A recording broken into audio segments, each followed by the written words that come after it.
6:51, getting right to our breaking headlines in this mid-air crash between an American Airlines flight and a military helicopter overnight in D.C. This morning, crews are still in the waters of the Potomac River trying to find any survivors. They have found none just yet. And at last count, the update we have from CBS News, at least 19 confirmed deaths. The crash happened near Reagan International around 9 p.m. Both aircraft went down into the river. There were 60 passengers and 4 crew members on the plane, multiple service members on the Army helicopter. Investigators and search teams say the recovery efforts are proving to be very challenging. So it's a highly complex operation. The conditions out there are extremely rough for the responders. It's cold. They're dealing with relatively windy conditions. Wind is hard out on the river. So they're out there working. We're doing everything we can to keep them safe. Multiple agencies are investigating, including the Pentagon, the FBI, and FAA. This is the first time in about 16 years a commercial flight has crashed in the U.S. The last one was close by in western New York. That was Flight 3407 that went down in Clarence Center in February 2009. We can tell you flights going in and out of Reagan National are halted this morning. They will not resume until at least 11, and some of those departures and arrivals scheduled for Rochester. Michaela Singleton joins us live with that part of our coverage from the airport. Michaela.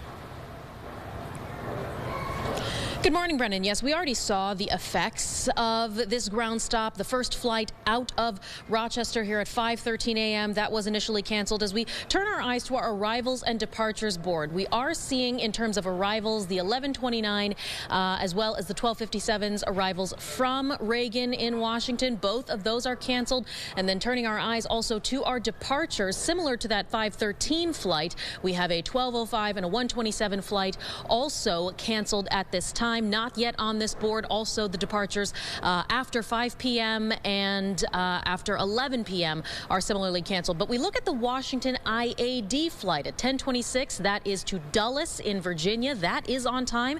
Those flights completely unaffected. So the best advice here is to check in with your airline if you have the opportunity to reroute to Dulles, as it looks like those flights to Reagan are not going to be departing anytime soon. We also have the Rochester Airport app where you can get these updates live and in real time, and of course the app for your respective airlines. We will of course keep you updated as things continue to develop throughout the day. In terms of what we're looking at right now, it's the calm before the storm before the next flights come in and those passengers arrive around 10. Reporting live in the airport, Michaela Singleton, News 8. Michaela, thank you. Some of the Rochester impacts, and of note, we want to let you know at 7:30 there's a special report from CBS News. We'll bring it to you live, updates on the air disaster there in the nation's capital. Some more breaking updates here in Rochester from this morning. Police confirm a man is dead after he was shot in the city's southwest side. That was just before 11 p.m. on Colton Place. First responders say they found a pickup crashed into another car and its back wheels were on fire. RFD was able to put out the flames quickly.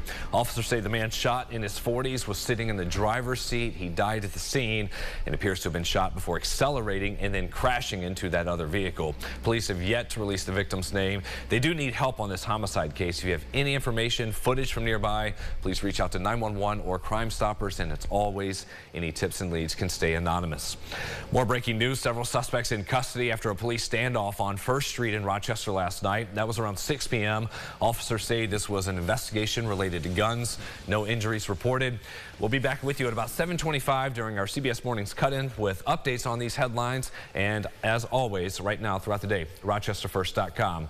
Sunrise traffic updates before we get to your final forecast here with James. A view from our Greater Rock Sky Eye. Decent traffic volume there. Moving along, though, around all the major interstates and expressways covering the metro. We'll also have that again at about 30 minutes from now. All right, James, final forecast here. You still see the school buses back on the roads after the one day off, so expect a little bit of a slowdown, but no issues with weather on your morning drive. Mostly cloudy skies, a few flakes randomly here and there. And then tomorrow, that's our focus. Join us at noon for more details of that one. All right, that does it for Sunrise. We're back here in 30. CBS Mornings on the way.